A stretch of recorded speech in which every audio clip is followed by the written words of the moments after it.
आदरणीय उपराष्ट्रपति जी, आदरणीय स्पीकर महोदय,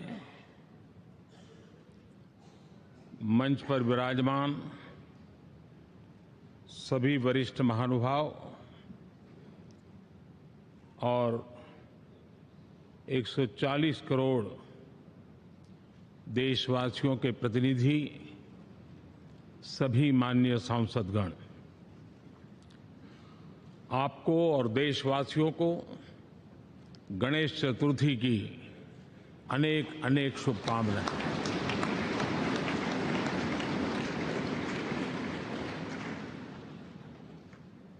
आज नए संसद भवन में हम सब मिलकर के नए भविष्य का श्री गणेश करने जा रहे हैं।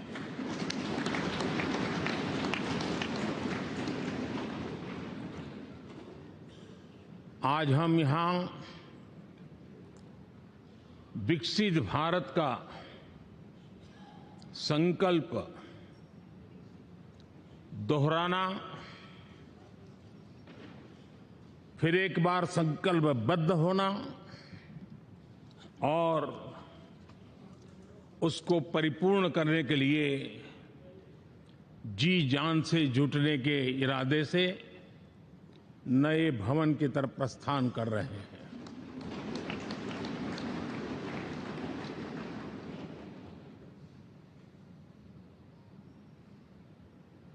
सम्माननीय सभागृह,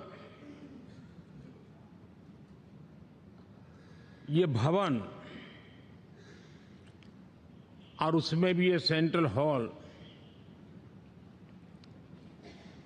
एक प्रकार से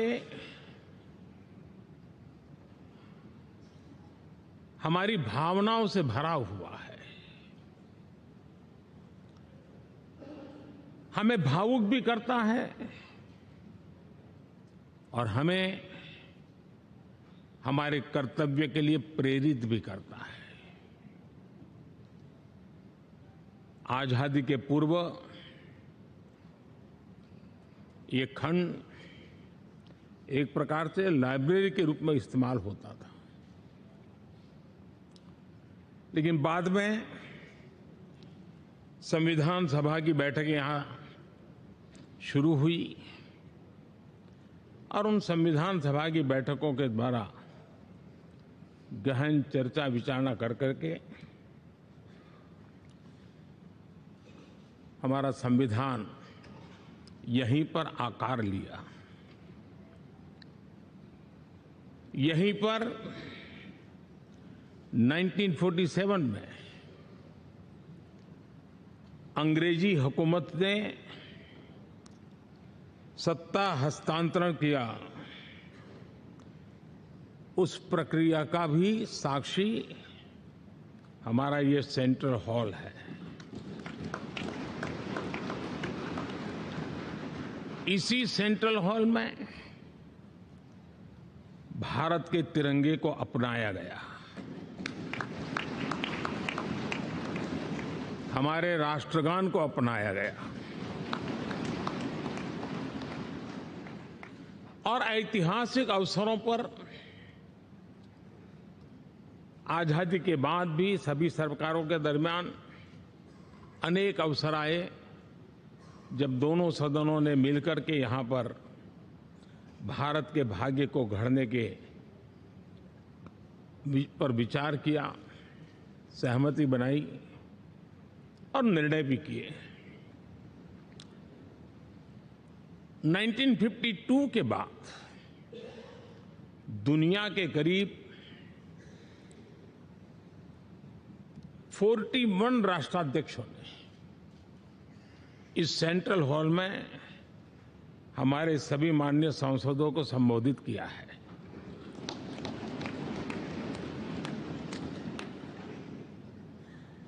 हमारे राष्ट्रपति महोदयों के द्वारा 86 बार यहां संबोधन किया गया है।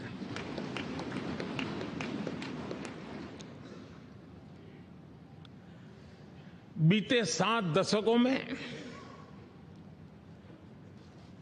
जो भी साथी इन जिम्मेवारियों से गुजरे हैं, जिम्मेवारियों को संभाली है, अनेक कानूनों, अनेक संशोधन और अनेक सुधारों का हिस्सा रहे हैं। अभी तक लोकसभा और राज्यसभा ने मिलकर करीब करीब 4000 से अधिक कानून पास किए हैं।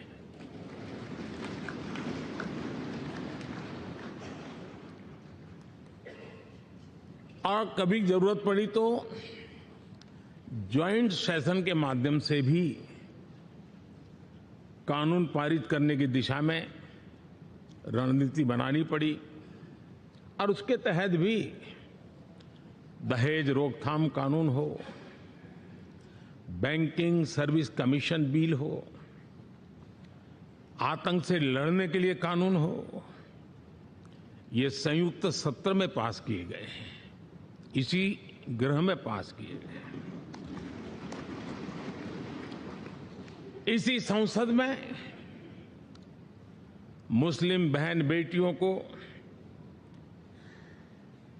न्याय की जो प्रतीक्षा थी, शाहबानो केस के कारण कुछ गाड़ी उल्टी पार्टी पर चढ़ गई थी, इसी सदन ने हमारी उस गलतियों को ठीक किया और 3 तलाक विरुद्ध कानून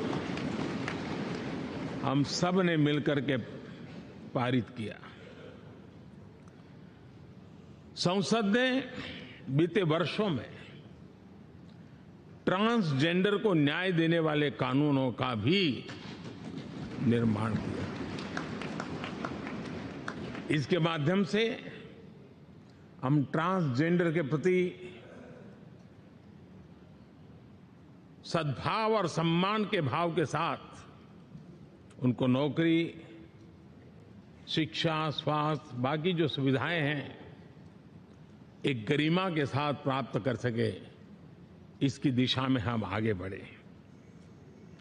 हम सभी ने मिलकर हमारे दिव्यांग जनों के लिए भी उनकी जरूरतों को देखते हुए, उनके एस्पिरेशंस को देखते हुए ऐसे कानूनों का निर्माण किया जो उनके लिए उज्जवल भविष्य की गारंटी बन रहे हैं। आर्टिकल 370 हटाने से लेकर वो विषय ऐसा रहा जो शायद ही कोई दशक ऐसा होगा कि चर्चा न हुई हो, चिंता न हुई हो और मांग न हुई हो। आक्रोश भी व्यक्त हुआ, सभागृह में भी हुआ, सभागृह के बाहर भी हुआ। लेकिन हम सबका सौभाग्य है कि हमें सदन में आर्टिकल 370 से मुक्ति पाने का,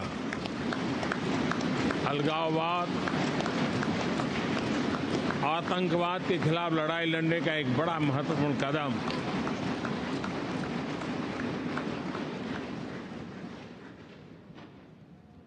और इस महत्वपूर्ण काम में माननीय सांसदों की, संसद की बहुत बड़ी भूमिका है। जम्मू कश्मीर में इसी सदन में निर्मित हुआ संविधान हमारे पूर्वजों ने दिया हुआ वो महामूल्य दस्तावेज जम्मू कश्मीर में लागू करते हैं तो इस मिट्टी को प्रणाम करने का मन करता है। आज जम्मू और कश्मीर शांति और विकास के रास्ते पर चलने के लिए प्रतिबद्ध हुआ है और नए उमंग, नए उत्साह, नए संकल्प के साथ जम्मू कश्मीर के लोग आगे बढ़ने का कोई मौका अब छोड़ना नहीं चाहते हैं। ये दिखाता है कि संसद के सदस्यों ने मिलकर के संसद के भवन में कितने महत्वपूर्ण काम किए हैं। माननीय सांसदगण, लाल किले से मैंने कहा था यही समय है, सही समय है।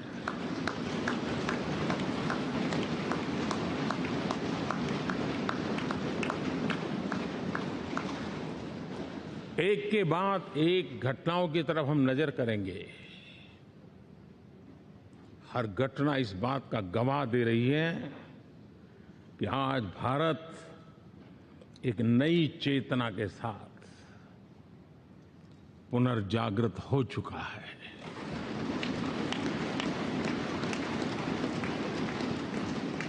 भारत नई ऊर्जा से भर चुका है और यही चेतना, यही ऊर्जा इस देश के कोटि-कोटि जनों के सपनों को संकल्प में परिवर्तित कर सकती है और संकल्प को परिश्रम की पराकाष्ठा कर करके सिद्धि तक पहुंचा सकती है। ये हम देख सकते हैं।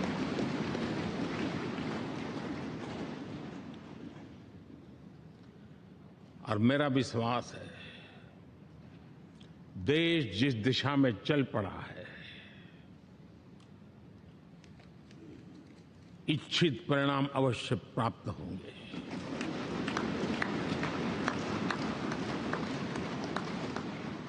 हम गति जितनी तेज करेंगे, परिणाम उतने जल्दी मिलेंगे।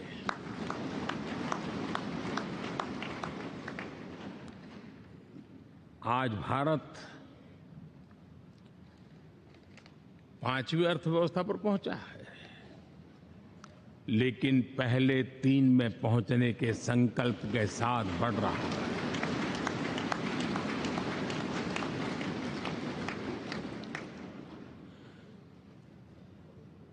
और मैं जिस स्थान पर बैठा हूं, जो जानकारियां प्राप्त होती है, उसके आधार पर विश्व के गणमान्य लोगों से बातचीत करता हूं, उसके आधार पर मैं बड़े विश्वास से कह रहा हूं, हम में से कुछ लोगों की निराशा हो सकती है, लेकिन दुनिया आश्वस्त है कि भारत टॉप 3 में पहुंच के रहेगा।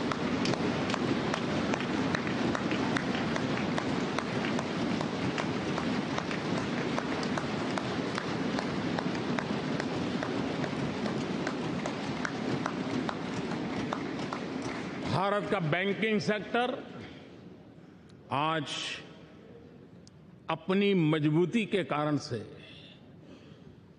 फिर एक बार दुनिया में सकारात्मक चर्चा का केंद्र बना हुआ है।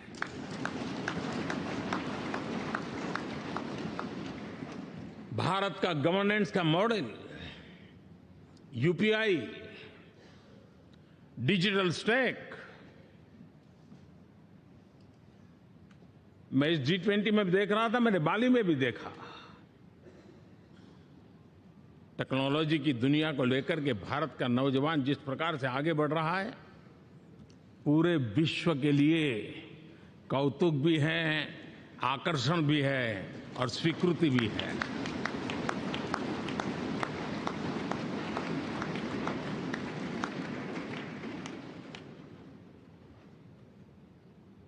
हम सब उस ऐसे कालखंड में हैं, मैं कहूंगा हम लोग एक भाग्यवान लोग हैं।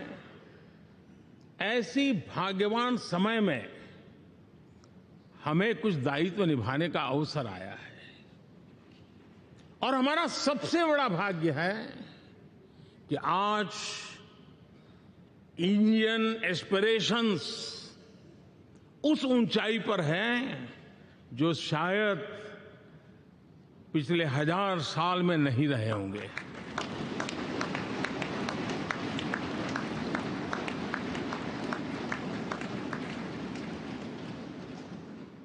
गुलामी के जंजीरों ने उसके एस्पिरेशंस को दबोच के रखा था। उसकी भावनाओं को तहस नहस कर दिया था। आजाद भारत में अपने सपने संजो रहा था, चुनौतियों से जूझ रहा था, लेकिन मिलकर के आज जहां पहुंचे हैं, अब वहां वो रुकना नहीं चाहता है, वो एस्पिरेशनल सोसाइटी के साथ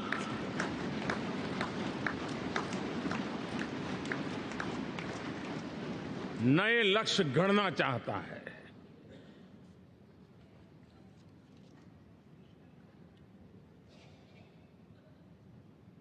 जब एस्पिरेशन सोसाइटी सपने संजोते ही हो, संकल्प लेकर के निकल पड़ी हो, तब पुराने कानूनों से मुक्ति पाकर नए कानूनों का निर्माण करके उज्जवल भविष्य के लिए एक मार्ग प्रशस्त करने का दायित्व हम सभी सांसदों का सविशेष होता है। संसद में बनने वाला हर कानून, संसद में होने वाली हर चर्चा, संसद से जाने वाला हर संकेत इंडियन एस्पिरेशन को बढ़ावा देने के लिए ही होना चाहिए। ये हम सबकी भावना भी है, कर्तव्य भी है और एक एक देशवासी की हमसे अपेक्षा भी है।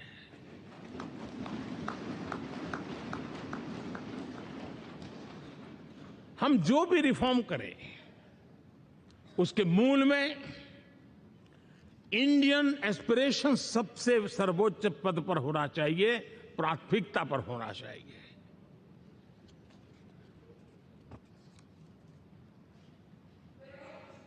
लेकिन मैं बहुत सोच समझ करके कहना चाहता हूं, क्या कभी छोटे कैनवास पर कोई बड़ा चित्र बना सकता है क्या?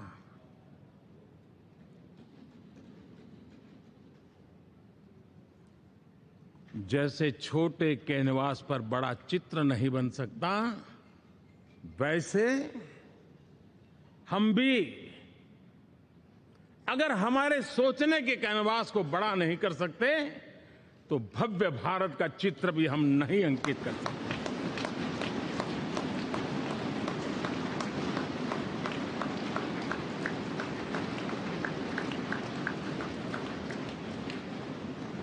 पचहत्तर साल का हमारे पास अनुभव है। हमारे पूर्वजों ने जो कुछ भी रास्ते बनाए उससे हमने सीखा है। हमारे पास एक बहुत बड़ी विरासत है। इस विरासत के साथ अगर हमारे सपने, हमारे संकल्प जुड़ जाए, हमारा सोचने का दायरा बदल जाए, हमारा कैनवास बड़ा हो जाए, तो हम भी उस भव्य भारत के चित्र को अंकित कर सकते हैं, उस तस्वीर का खाका खींच सकते हैं, उसमें रंग भरने का काम हम भी कर सकते हैं और आने वाली पीढ़ी को वो भव्य दिव्य मां भारती के हम उनको सुपुर्द कर सकते हैं। दोस्तों, अमृतकाल के 25 वर्षों में भारत को अब बड़े कैनवास पर काम करना ही होगा। अब हमारे लिए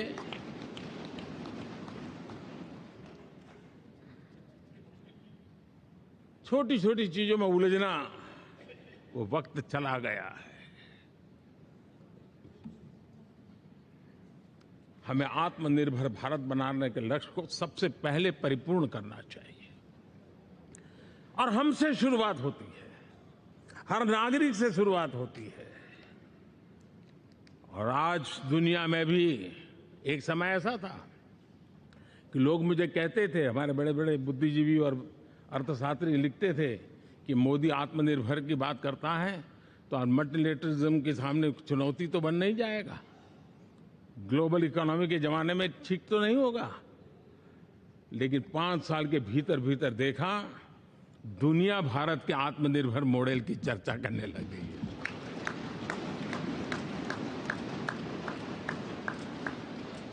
और कौन हिंदुस्तानी नहीं चाहेगा कि डिफेंस सेक्टर में आत्मनिर्भर हो, एनर्जी सेक्टर में हम आत्मनिर्भर हो, एडिबल ऑयल, क्या इस देश को आत्मनिर्भर नहीं होना चाहिए? कृषि प्रधान देश हम कहते हैं, खाने का तेल क्या देश बाहर से लाएगा? बहुत समय की मांग है कि हमें आत्मनिर्भर भारत को संकल्प को पूरा करना, ये हम सबका दायित्व है। उसमें दल आड़े नहीं आते हैं, सिर्फ दिल चाहिए, देश के लिए चाहिए।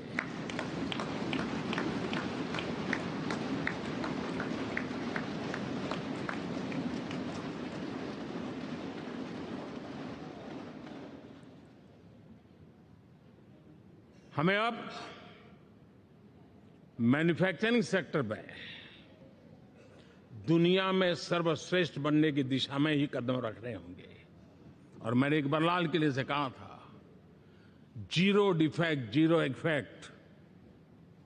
हमारे प्रोडक्ट में कोई डिफेक्ट ना हो, हमारी प्रक्रिया में पर्यावरण पर कोई इफेक्ट ना हो, ऐसा जीरो डिफेक्ट जीरो इफेक्ट वाला हमें दुनिया के सामने मैन्युफैक्चरिंग क्षेत्र में जाना हो। हमारे डिजाइनर, हमारे यहां निर्माण हो रही डिजाइन्स, हमारे सॉफ्टवेयर, हमारे एग्रीकल्चर प्रोडक्ट्स, हमारे हस्तशिल्प, हर क्षेत्र में अब हमें वैश्विक मापदंडों को पार करने के इरादे से ही चलना चाहिए, तब जाकर के विश्व के अंदर हम अपना झंडा फहरा सकते हैं। मेरे गांव में मेरा सबसे अच्छा माल हो, इतनी बात नहीं चलेगी। मेरे राज्य में मेरा सबसे अच्छा प्रोडक्ट नहीं चलेगा, मेरे देश में मेरा सबसे अच्छा प्रोडक्ट नहीं चलेगा, दुनिया में मेरा प्रोडक्ट सबसे अच्छा होगा, ये भाव हमें पैदा होगा।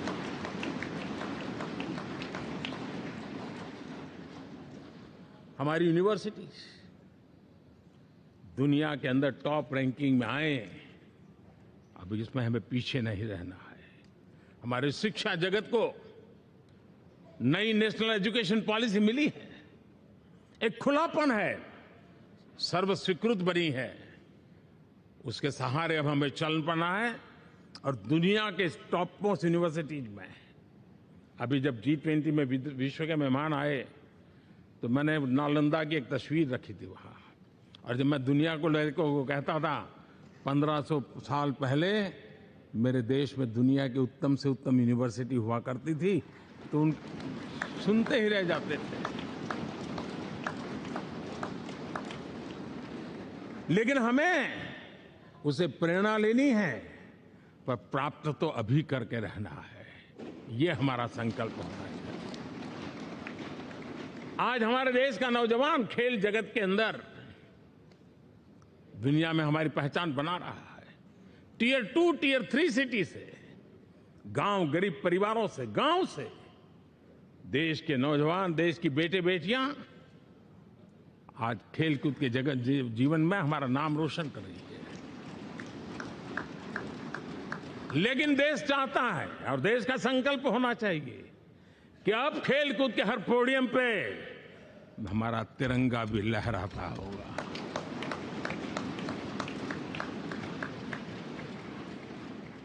हमें अब पूरा हमारा दिमाग क्वालिटी पर फोकस करना ही होगा, ताकि हम विश्व की आशा अपेक्षाओं के अनुकूल और भारत के सामान्य मानव के जीवन में भी क्वालिटी ऑफ लाइफ के प्रति जो एस्पिरेशन बढ़ा है, उसको हम एड्रेस कर पाए। और जैसे मैंने कहा, हम भाग्यवान हैं कि हम उस समय काम कर रहे हैं जब समाज अपने आप एक एस्पिरेशनल सोसाइटी है। हमारा और भी एक भाग्य है कि हम उस समय हैं जब हिंदुस्तान युवा देश है। हम दुनिया में सबसे ज्यादा जन आबादी वाला तो देश बने ही हैं, लेकिन सबसे बड़ी आबादी, उसमें भी सबसे युवा, ये पहली बार हुआ है।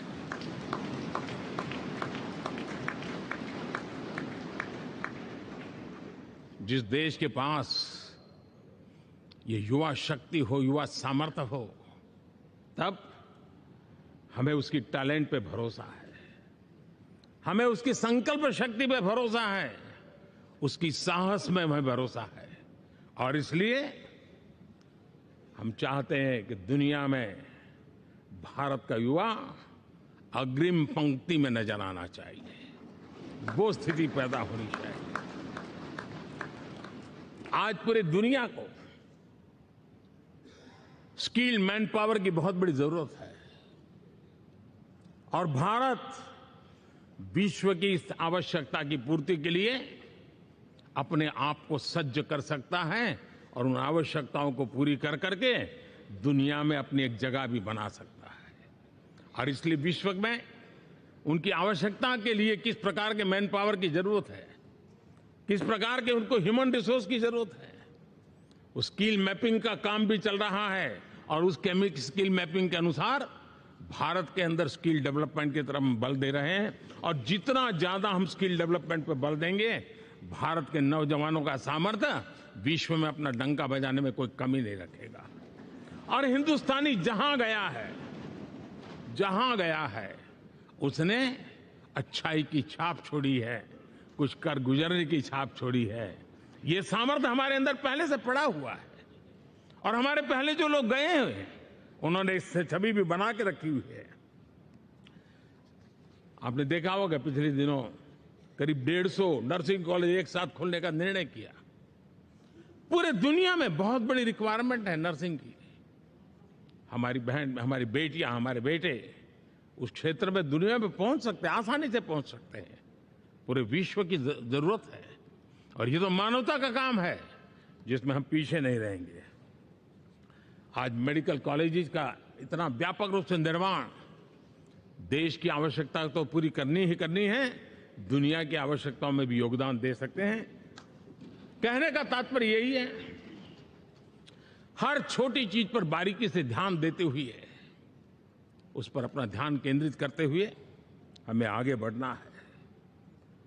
हमें भविष्य के लिए सही समय पर सही फैसले भी लेने होते हैं। हम फैसलों को टाल नहीं सकते हैं। हम राजनीतिक लाभ नुकसान के गणा भाग के अंदर अपने आप को बंधित नहीं बना सकते हैं। हमें तो देश के एस्पिरेशन के लिए हिम्मत के साथ नए निर्णय करने होते हैं। आज सोलर पावर के सफल मूवमेंट्स हमारी भावी पीढ़ी के लिए एनर्जी क्राइसिस से मुक्ति की गारंटी दे रहा है। आज मिशन हाइड्रोजन आने वाले दिनों में जो एनवायरमेंट की चिंता है, जो टेक्नोलॉजी में बदलाव आ रहा है, उसके समाधान का रास्ता देने का सामर्थ्य रखती है। आज हमारा सेमीकंडक्टर जिस प्रकार से जीवन चलाने में हमारे हृदय की जरूरत रहती है, वैसे ही आज हमारी टेक्नोलॉजी चिप्स के बिना चल नहीं सकती और सेमीकंडक्टर उसके लिए बहुत अनिवार्य है। उस दिशा में हम आगे जाकर के इलेक्ट्रॉनिक मैन्युफैक्चरिंग में कोई रुकावट ना आए और जीवन कहीं अटक न जाए, उसलिए एक बहुत बड़ी मात्रा में हम काम कर रहे हैं। जल जीवन मिशन, हर जिले में 75 अमृत सरोवर, हमारी भावी पीढ़ी को, हमारे बच्चों को उनको कभी पानी के बिना तरसना न पड़े, इसकी चिंता हम आज कर रहे हैं। विश्व के बाजार में हमारा हर व्यापार कारोबार पहुंचे, कॉम्पिटिटिव ताकत के साथ खड़ा रहे, लॉजिस्टिक सिस्टम को और अधिक कम खर्च वाला बनाना, एफिशिएंट बनाना, उस दिशा में हम बहुत नीतियां लेकर के चल रहे हैं। आज समय की मांग है कि भारत का एक ऐसा भारत का हम निर्माण करें। नॉलेज, इनोवेशन, ये समय की मांग है और दुनिया में हमें अग्रिम पंक्ति में जाने का ये रास्ता भी है।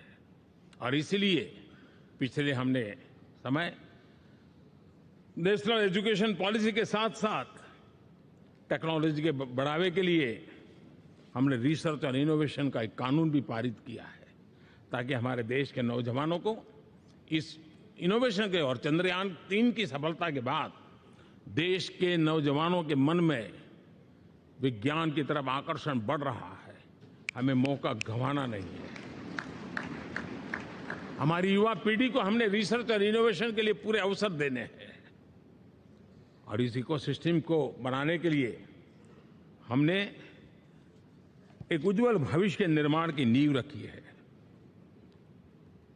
आदरणीय बंधुगण, सामाजिक न्याय ये हमारी पहली शर्त है।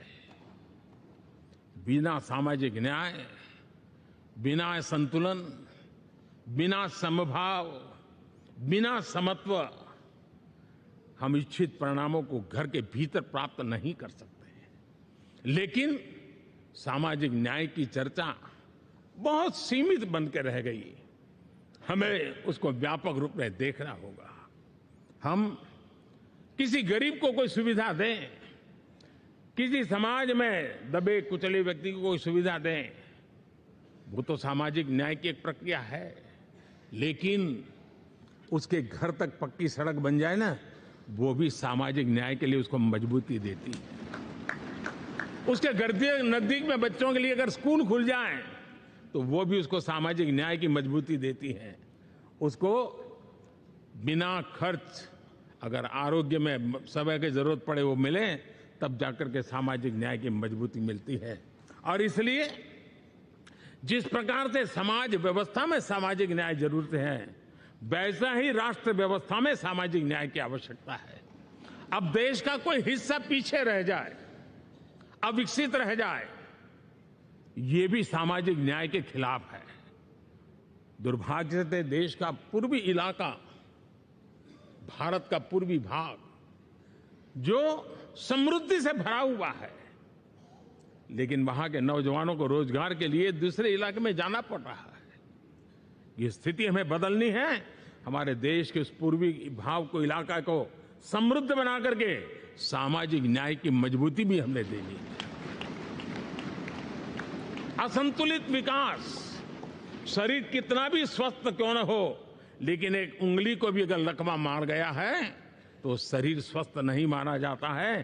भारत कितना ही समृद्ध हो, लेकिन कोई अंग उसका दुर्बल रह जाए तो भारत समृद्धि में पीछे है, मानना पड़ेगा। और इसलिए हम सर्वांगीण विकास के पक्ष में, सामाजिक न्याय की उस ऊंचाई को प्राप्त करने के पक्ष में, दिशा में हमें आगे बढ़ना है। चाहे पूर्वी भारत हो, चाहे नॉर्थ ईस्ट हो, हमें उन चीजों को प्राप्त करना। और उसीलिए जो रणनीति कितनी सफल हुई है, 100 एस्पिरेशनल डिस्ट्रिक्ट पर विशेष काम किया, नौजवान अफसरों को लगाया गया, एक स्ट्रेटेजी बनाई गई। आज दुनिया उस मॉडल की चर्चा कर रही है। और आज 100 डिस्ट्रिक्ट, देश के कोने कोने में जो पीछे माने जाते थे, उसको बोझ मान लिया गया था। आज स्थिति ये बनी है कि वो 100 डिस्ट्रिक्ट अपने अपने राज्य में लीड कर रहे हैं, राज्य की एवरेज से भी ऊपर जा रहे हैं। और इस सफलता को देख करके, सामाजिक न्याय की इस भावना को मजबूत करते हुए 100 डिस्ट्रिक्ट में से आगे बढ़ करके अब जमीनी स्तर पर ले जाने के लिए 500 ब्लॉक तक उनको एस्पिरेशनल डिस्ट्रिक्ट ब्लॉक के नाते आइडेंटिफाई करके उसको मजबूती करने देने का काम चल रहा है। और मुझे विश्वास है ये एस्पिरेशनल ब्लॉक्स है, वो एक विकास का नया मॉडल बनने वाले हैं। वो एक प्रकार से देश के विकास के एक नए ऊर्जा केंद्र बनने की संभावना रखते हैं। और उस दिशा में भी हम आगे बढ़ रहे हैं। माननीय सांसदगण, आज विश्व की नजर भारत पर है। शीत युद्ध के समय हमारी पहचान गुटनिरपेक्ष देश के रूप में रही। उस समय की जो जरूरत थी, उसके जो लाभ होने थे, उस समय से हम गुजरे हैं। लेकिन अब भारत का स्थान कुछ और बना है। और इसलिए उस समय गुटनिरपेक्ष की अवस्था आवश्यक होगी। आज हम उस नीति को लेकर के चल रहे हैं, जिस नीति को अगर हमें पहचानना है तो विश्व मित्र के रूप में हम आगे बढ़ रहे हैं। हम दुनिया से मित्रता कर रहे हैं, दुनिया हमारे में मित्र खोज रही है। ये शायद विश्व में एक भारत ने, और दूरी नहीं, हो सके उतनी निकटता, उस रास्ते पर चल करके भी हम अपने विश्व मित्र के रूप में भाव आज सफलतापूर्वक आगे बढ़ा रहे हैं। और मुझे लगता है कि इसका लाभ आज भारत को हो रहा है। भारत आज दुनिया के लिए एक स्टेबल सप्लाई चेन के रूप में उभर रहा है। और आज विश्व की ये जरूरत है। और उस आवश्यकता की पूर्ति करने का काम G20 में भारत ग्लोबल साउथ के आवाज बनकर के उभरा है। ये बीज G20 समिट में जो बीज बोया गया है, मेरे देशवासी आने वाले समय देखेंगे कि वो ऐसा वटवृक्ष बनने वाला है, ऐसा वटवृक्ष बनने वाला है, विश्वास का ऐसा वटवृक्ष बनने वाला है जिसकी साया में आने वाली पीढ़ियां सदियों तक एक गर्व के साथ अपना सीना तान करके खड़ी रहेगी। ये मुझे विश्वास है।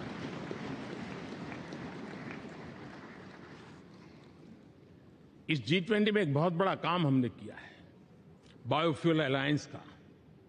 हम विश्व के नेतृत्व करते रहे, दिशा दे रहे हैं और विश्व को बायोफ्यूल अलायंस में दुनिया के सभी देश देखते ही देखते उसकी सदस्यता ले रहे थे और एक बहुत बड़ा आंदोलन खड़ा होने जा रहा है और जिसका नेतृत्व ये हमारा भारत कर रहा है।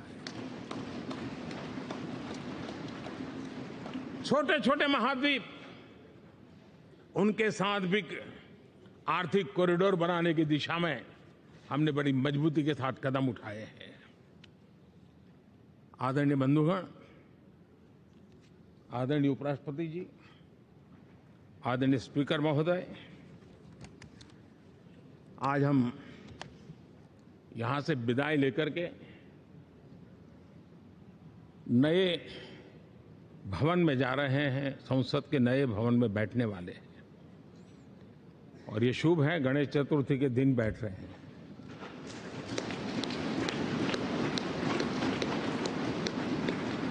लेकिन मैं एक आप दोनों महानुभावों को एक प्रार्थना कर रहा हूं, एक विचार आपके सामने रख रहा हूं। मैं आशा करता हूं कि आप दोनों मिलकर के उस विचार पर जहां भी जरूरत पड़े मंथन करके कुछ निर्णय अवश्य कीजिए। और मेरी प्रार्थना है, मेरा सुझाव है कि अब हम जब नए सदन में जा रहे हैं तब इसकी गरिमा कभी भी कम नहीं होनी चाहिए।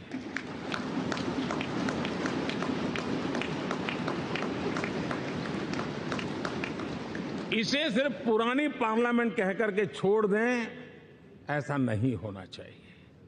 और इसलिए मेरी प्रार्थना है कि भविष्य में अगर आप सहमति दे दोनों महानुभाव, तो इसको संविधान सदन के रूप में जाना जाए।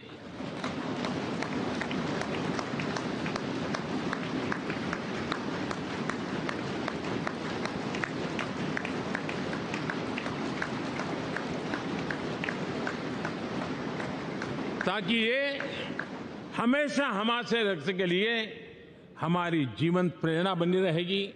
और जब संविधान सदन कहेंगे तब उन महापुरुषों का याद भी उसके साथ जुड़ जाएगी जो कभी संविधान सभा में यहाँ बैठा करते थे, गणमान्य महापुरुष बैठा करते थे।